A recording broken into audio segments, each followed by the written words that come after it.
Hi everyone. We have spent the last decade turning boundaries into a self help brand. Bookshelves, Instagram, carousels, TikTok, all of it is oriented around one direction of the transaction, setting the boundaries, saying no, protecting your peace, becoming the main character in your own nervous system. What almost nobody wants to talk about is the other side of the table, the part where someone else sets a boundary with you and you have to metabolize it without retaliation, guilt tripping, withdrawing, or silently cataloging it as an evidence that you are not that you are unloved. This takes the skill. It also the one that actually predicts whether you are a safe person to be close to. And the reason most of us are bad in it is not the character flaw. It is a layered stack of neurobiology, attachment theory, and cultural conditioning that has trained us to treat other people's limits as attack on our worth. So that's what I'd like to examine today. Why is that accepting another person's boundary is so much harder than setting our own? And what might that difficulty be telling us about ourselves? I'm going to move through three layers: the body, the attachment system, and the cultural conditioning most of us were raised in. None of them on their own will give you the full picture, but taken together, I think they do. Let's begin with the body. Your body processes social rejection as a physical injury. So when someone you care about tells you no, even a small no, something as ordinary as I can't talk right now, I won't be able to come this weekend, your brain does not process that information the way it processes, say, a weather report. It processes it as a threat. Sorry about that. Uh, there is a detailed research about it. And now a non-canonical fMRI study out of UCLA in 2003, a paradigm that's called cyberball, had participants play a very similar virtual ball tossing game. At a certain point, the other players, who were actually scripted, began excluding the study participants. And when that exclusion registered, the researchers watched a specific region of the brain activate.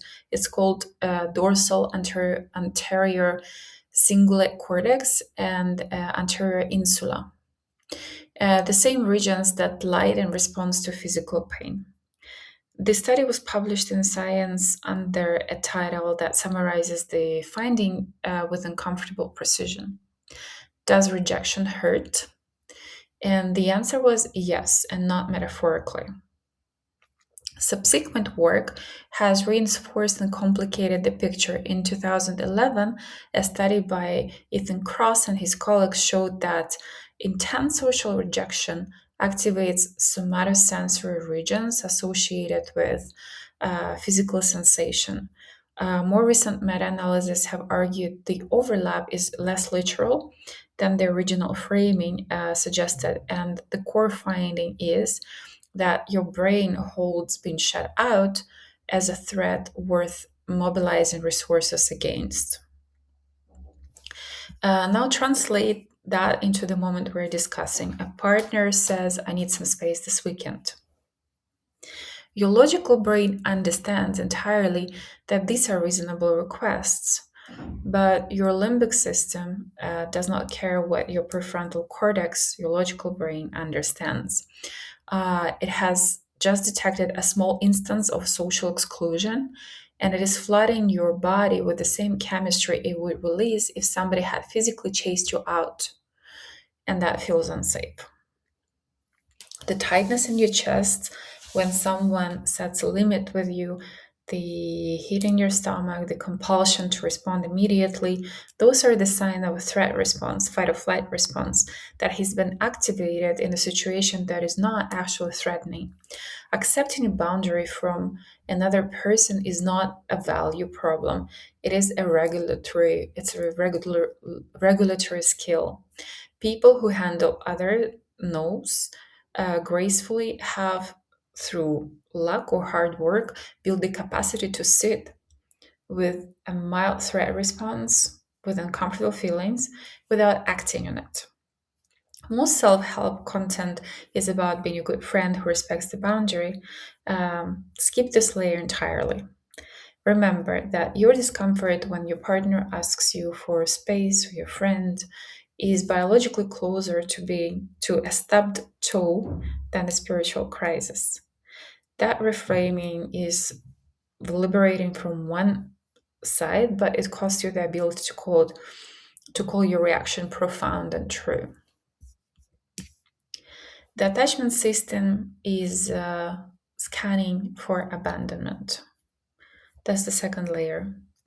If nervous system is the hardware, the attachment is the operating system. The interpretive framework installed very early in our lives that decides whether a given signal means safety or threat. And your attachment style, more than almost anything else, determines how you'll translate other person's boundary in real time. Consider the same sentence, I need some space this weekend, delivered to three different nervous systems.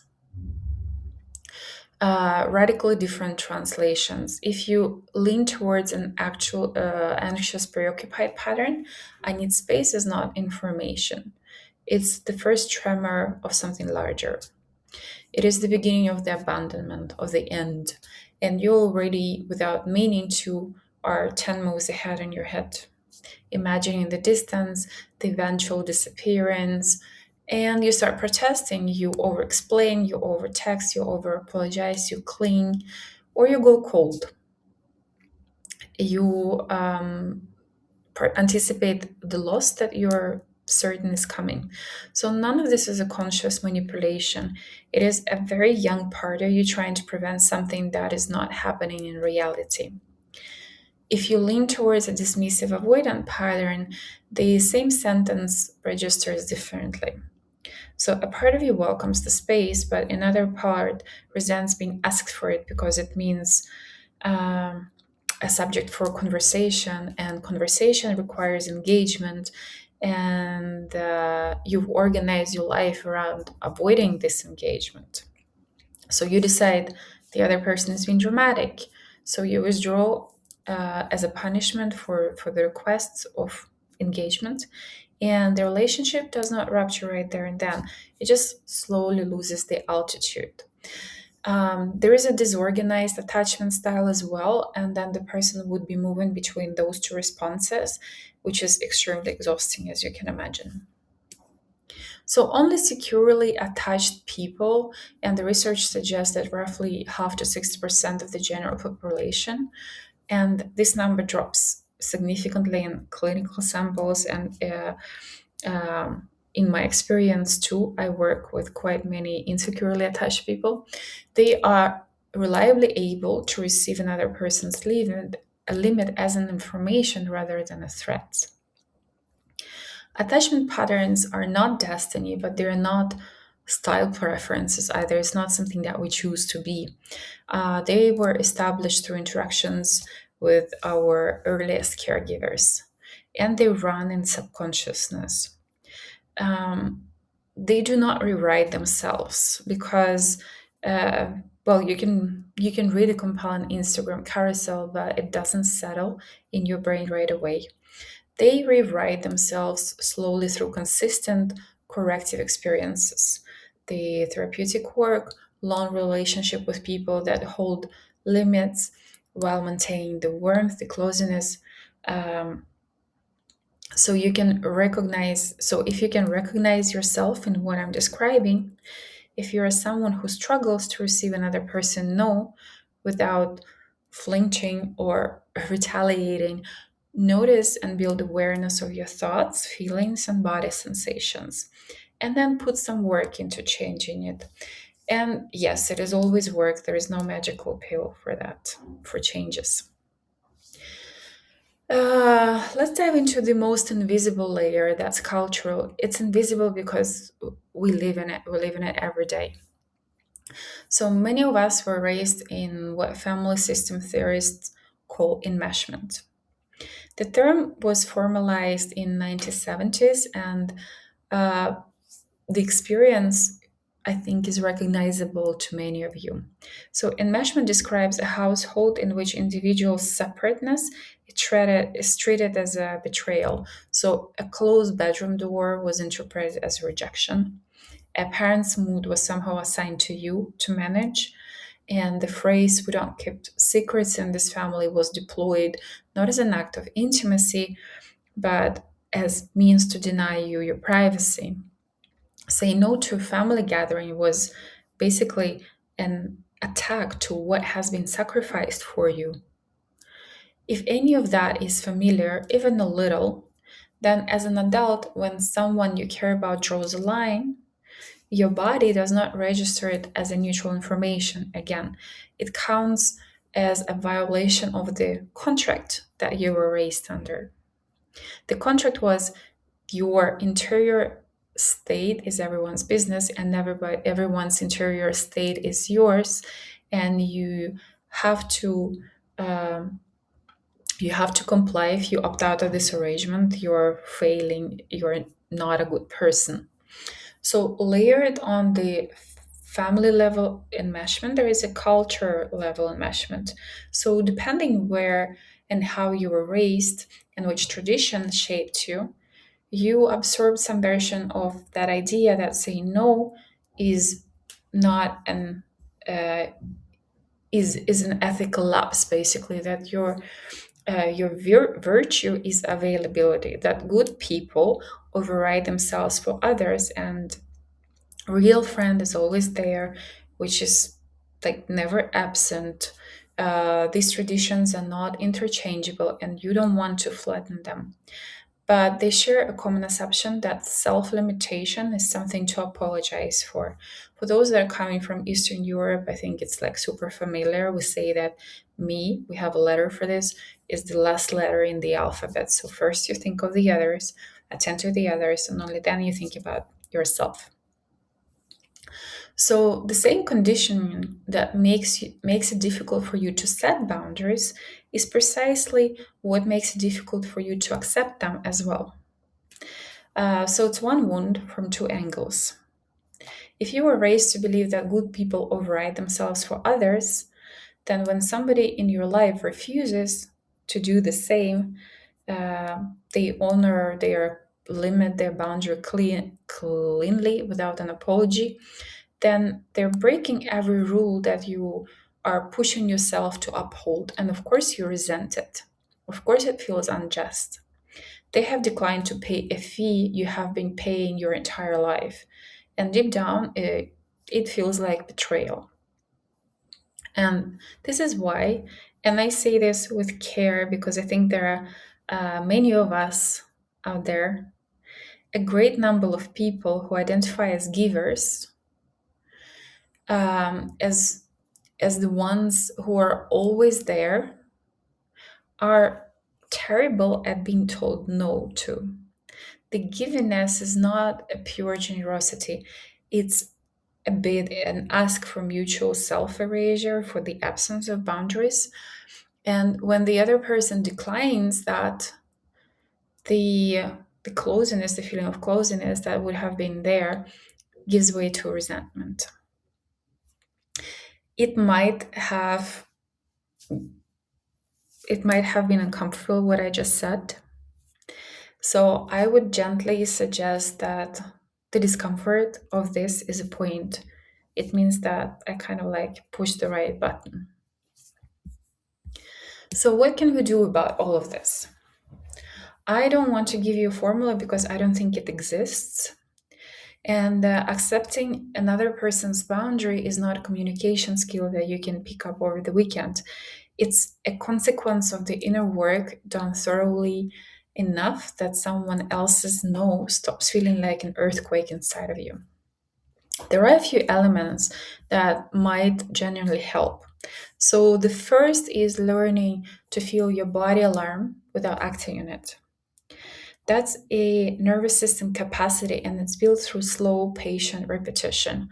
So you notice the activation, you notice the alarm, uh, you try to do nothing. You do not text, you do not withdraw.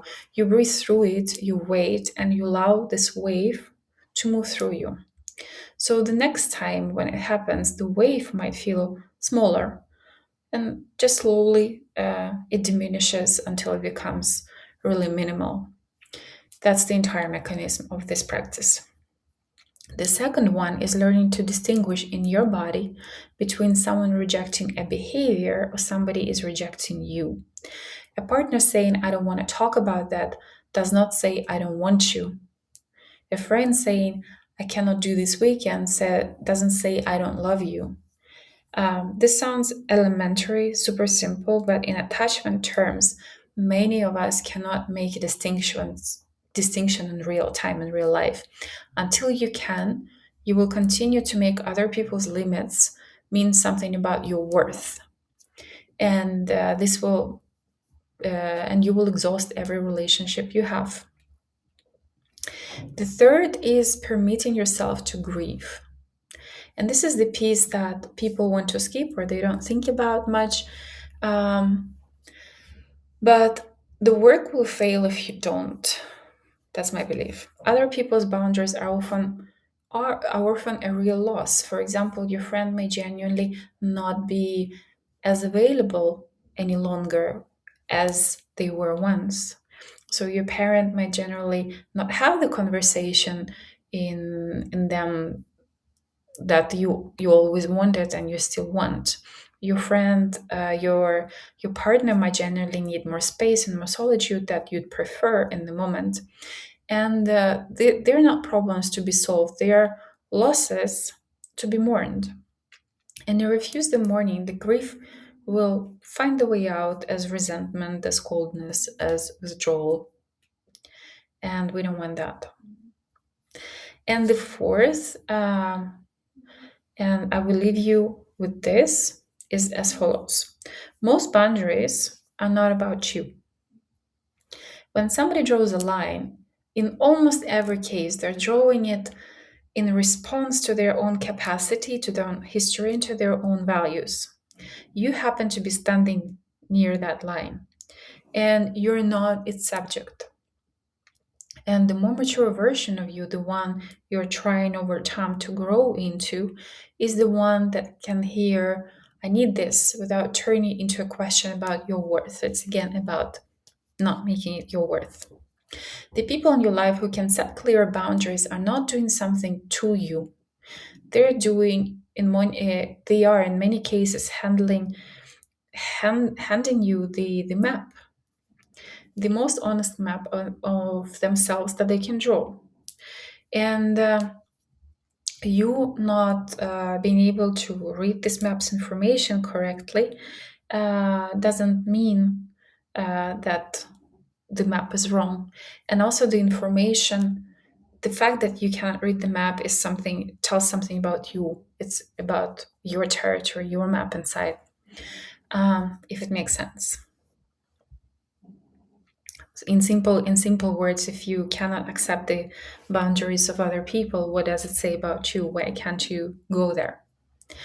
So I want to close here because I think if this piece has landed, it's done its work. It probably causes some hard feelings, some uncomfortable feelings, and I would ask you to sit with it, with the feelings, before you reach out for your phone to make this feeling go away. Yeah, I know, we all do that. And it will be one of the practices, being uncomfortable and reminding yourself that it's just a feeling. And while it's there, you're still safe in this moment, in this room where you're at. So take care of yourself this week. And if opportunity arises, let someone know, be simply a no. See you next time.